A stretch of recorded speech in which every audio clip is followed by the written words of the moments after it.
மதசார்பற்ற முற்போக்கு கூட்டணி சார்பில் மாண்புமிகு கழக தலைவர் அவர்கள் என்னை இரண்டாவது முறையாக இந்த மயிலை தொகுதியிலேயே போட்டியிட செய்திருக்கிறார். நிச்சயமாக ஒரு மிகப்பெரிய வெற்றியை மக்கள் தருவார்கள். காரணம் என்னவென்று சொன்னால், அவருடைய திட்டங்கள் இன்றைக்கு ஏழை மக்கள் முதல் பெண்கள் வரை எல்லோருக்கும் பயனுள்ளதாக அமைந்திருக்கிறது மட்டுமல்லாமல் ஒவ்வொரு வீட்டிலும் ஏதாவது ஒரு வகையிலே அந்த திட்டங்கள் பயன்பட்டு கொண்டு இருக்கிறது.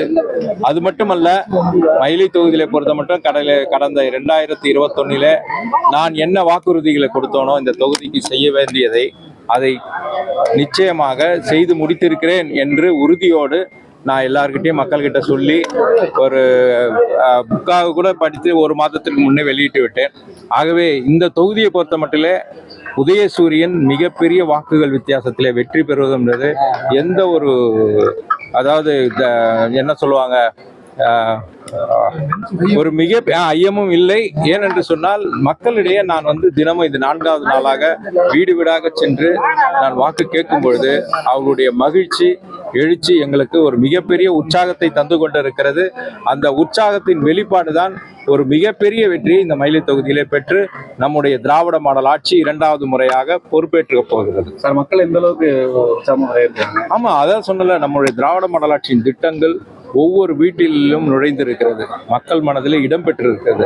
அதனுடைய வெளிப்பாடு நாங்கள் ஒவ்வொரு வீட்டிலையும் வாக்கு கேட்கும் போது ரொம்ப வெளிப்படையா தெரியுது. அதனால எங்களுக்கு ஒரு மிகப்பெரிய நம்பிக்கையும் புத்துணர்ச்சியும் என்னவென்று சொன்னால், திராவிட முன்னேற்ற கழகம் மீண்டும் 2வது முறையாக ஆட்சி அமைக்கப் போகிறது. மயிலை தொகுதியிலே மிக பெருவாரியான வாக்கள் வித்தியாசத்திலே உதயசூரியன் வெல்ல போகிறது.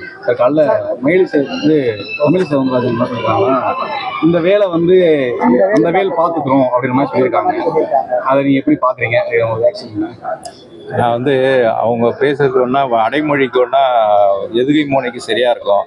களத்தில் எந்த வேலை செய்யுதுன்றது அவங்க போக போக தெரியும், மக்களுக்கும் புரியும். அவங்க சொல்றாங்க மக்கள் மனசுல சிம்மாசனம் போட்டு அமர்ந்திருக்கிற அளவுக்கு அவங்க வேலை செய்வாங்கன்னு. எங்களை பொறுத்தவரை மக்கள் மனசுல இடம் பிடிக்க தான் நாங்கள் வேலை செஞ்சிருக்கோம். அதிகார தோரணையில நான் சிம்மாசனம் போட்டு அமர போகிறேன்ற அளவுக்கு அவங்க பேசுறாங்கன்னா அதுதான் அதிகார வர்க்கம். நாங்கள்லாம் மக்களுடைய சேவை செய்து மக்களுடைய மனதில் இடம் பிடிக்கிறவர்கள். அது இன்றைக்கே பார்க்குறீங்க, அவங்க வந்ததுக்கு வானமே ஓன்னு அழுகுது. அவங்க சொல்கிறாங்க மழை பெய்யுது, சூரியன் மறைஞ்சிச்சுன்னு.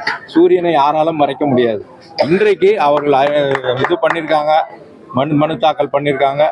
வானம் தன்னுடைய அழுகையின் மூலம் அதனுடைய வெளிப்பாடை இந்த தமிழ்நாட்டு மக்கள் எப்படி இருக்கிறார்கள், இந்த பாஜக